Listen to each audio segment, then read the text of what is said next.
मकर राशि में सूर्य आता है तो हम मकर संक्रांति मनाते हैं, राइट। तो मकर राशि में सूर्य का गोचर बहुत ऑस्पिशियस होता है, बहुत अच्छा माना जाता है।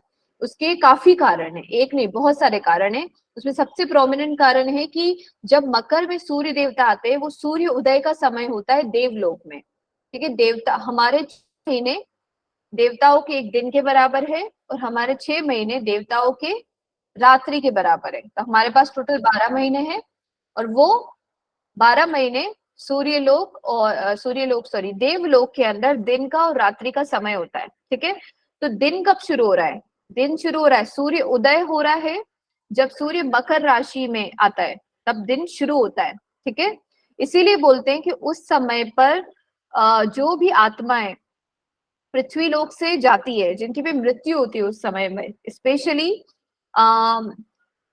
जब तक श्रवण नक्षत्र की गोचर, जब तक सूर्य श्रवण नक्षत्र में आता है, तब तक वैकुंठ के द्वार खुले हुए होते हैं। श्रवण नक्षत्र विष्णु भगवान का नक्षत्र है। ठीक है, तो जैसे ही सूर्य मकर राशि में आता है, तो देवता अपना दरवाजा खोलते हैं। हम भी कोई सन राइज के पहले दरवाजा नहीं खोलते, हम सनराइज के बाद अपना दरवाजा खोलते हैं। उसके पहले होता है ब्रह्म मुहूर्त, जब लोग साधनाएं पूजा करते हैं या कुछ भी उनके खुद के लिए काम करते हैं। ठीक है, और सनराइज के बाद में हम अपना दरवाजा खोलते हैं, हम लोगों से इंटरेक्ट करते हैं वगैरह।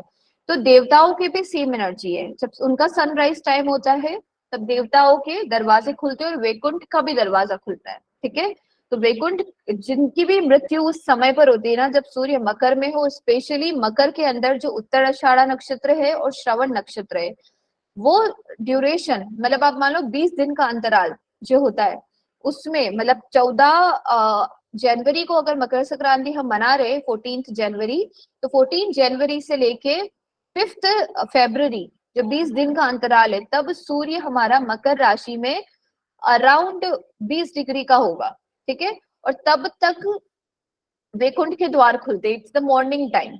ओके, देवताओं के लोक में तो आत्मा को सीधा मुक्ति मिलती है। और हमारे सारे फेस्टिवल्स देवताओं के टाइम पीरियड के अकॉर्डिंग हम सेलिब्रेट करते हैं। हम दिवाली को डार्केस्ट नाइट बोलते हैं, उसका रीजन है कि देवलोक के अंदर, और ऐसे भी वो पृथ्वी लोक पर भी वो डार्केस्ट नाइट होती है दिवाली।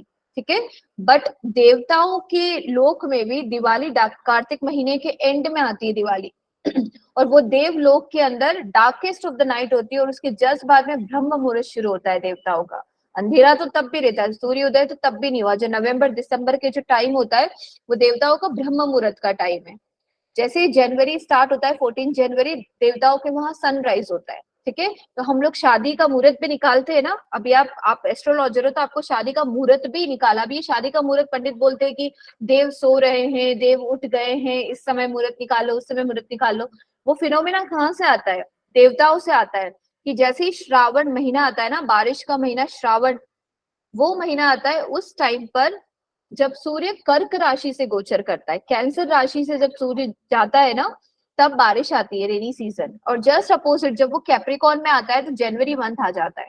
ठीक है, तो अराउंड जुलाई अगस्त, अब वो वेरी करता है थोड़ा बहुत, जुलाई अगस्त में श्रावण का महीना स्टार्ट होता है। ठीक है, और तब से हम महादेव की पूजा करना शुरू करते हैं। जो चौमासा के महीने है ना, वो बहुत ज्यादा आध्यात्मिक महीने माने जाते हैं। उसका रीजन ये कि देवता सो रहे हैं, आसुरिक शक्तियां उस समय पर बहुत ज्यादा एक्टिवेट रहती है।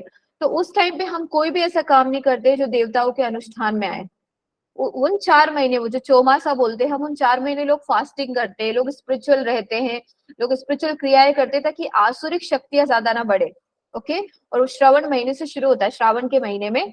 तो श्रावण के महीने में हम पहले महादेव, और महादेव एक्टिव रहते हैं उस टाइम पर। महादेव रात्रि के देवता है, वो रात को एक्टिव होते हैं। तो वो जो 4 महीने होते हैं उसमें महादेव की भी लोग पूजा करते हैं, स्पेशली श्रावण महीने में। ठीक है, बाकी तो वो 4 महीने विष्णु भगवान की भी पूजा होती है, क्योंकि वो बहुत ज्यादा स्पिरिचुअली कनेक्टेड महीने भी होते हैं। और जैसे ही वो 4 महीने खत्म होते हैं, जिसको हम चौमासा बोलते हैं, ब्रह्म मुहूर्त शुरू होता है देवताओं का। तो जो 2 महीने बच रहे हैं ना, जो उनकी अंधेरी रात है, उसके 4 महीने तो चौमासे में डाल देते हैं, जिसमें लोग बाल तक नहीं कटवाते। हिंदू धर्म में अगर आप देखो तो लोग बाल भी नहीं कटवाते, लोग कोई एक्टिविटी नहीं करते, शादी वगैरह कुछ नहीं होती श्रावण महीने के बाद के 4 महीने। और फिर जैसे जैसे एंड आता है नवंबर दिसंबर, शादियां होना शुरू हो जाती है। शादी के मुहूर्त इस साल भी आप देखोगे ना, तो 15 सितंबर के बाद में शादी के मुहूर्त शुरू होते हैं। जब देव उठनी एकादशी आती है ना, जब देवता उठते, उसके बाद से शादी के मुहूर्त फिर से बनते। तो देवता उठ गए पर अभी उन्होंने द्वार नहीं खोले, बस वो उठे हैं तो ब्रह्म मुहूर्त शुरू हुआ है। ठीक है, देवताओं के वहां पर मृगशिरा महीना भी बोलते हैं उसको, जो ब्रह्म मुहूर्त टाइम होता है। और उस समय पे देवता पूजा पाठ, तो उस टाइम पर अगर आप पूजा पाठ करते हो ना तो उतना ज्यादा लगता है, क्योंकि देवता भी उस टाइम पर वही करते हैं। फिर जब जनवरी आता है तो सनराइज टाइम होता है देवलोक में, और उनके दरवाजे खुलते हैं और बोलते हैं कि उस समय पर कोई आत्मा मृत्यु को प्राप्त होती है। तो और उसके जो 6 महीने का अंतराल है ना, टिल श्रावण महीना, जनवरी 14 से लेके वापस जब श्रावण आता है, उस ड्यूरेशन में भी जो सोल्स लीव करती है ना वर्ल्ड को, उनके लिए भी कहते हैं कि वो हायर डायमेंशन में जाती है, वो ऊपर वाले लोकास में जाती है। और जो वापस से जब श्रावण मंथ शुरू होता है, सावन का महीना आता है, बारिश का सीजन आता है जुलाई अगस्त में, तब से लेके जनवरी 14 जनवरी तक जो नाइट टाइम है देवलोकास में, उसमें कोई भी सोल दुनिया से जाती है तो हम बोलते हैं कि उसको या तो पृथ्वी लोक मिलेगा या लोअर लोकास मिलेगा। ओके, और उस इसको आप ऐसे भी याद रख सकते हो, जो ये 6 महीना है, तो जुलाई से लेके जनवरी 14 तक, ठीक है। और इसमें सूर्य का गोचर कहाँ से कहाँ तक हो रहा है, सूर्य इसमें ट्रांजिट करता है, कैंसर के अंदर आता है, तब बारिश शुरू होती है। तो कैंसर, लियो, वर्गो, लिब्रा, स्कॉर्पियो, सेगिटेरियस और फिर कैप्रिकॉन की एंट्री पॉइंट, ये पूरा नाइट टाइम है देवताओं के लोक में। ओके, फिर Capricorn, Aquarius, species, Aries, taurus, और फिर कैंसर का स्टार्टिंग पॉइंट तक डे टाइम है देवलोकास में। ठीक है, तो ये इस तरीके से हम देवलोक की नाइट टाइम और सारे फेस्टिवल्स या कुछ भी हम रिचुअल्स करते हैं ना, उसका बेसिस यही है कि देवलोक में क्या हो रहा है उसके हिसाब से, क्योंकि हम पूजा आहुति तो देवताओं की देते हैं, राइट। सो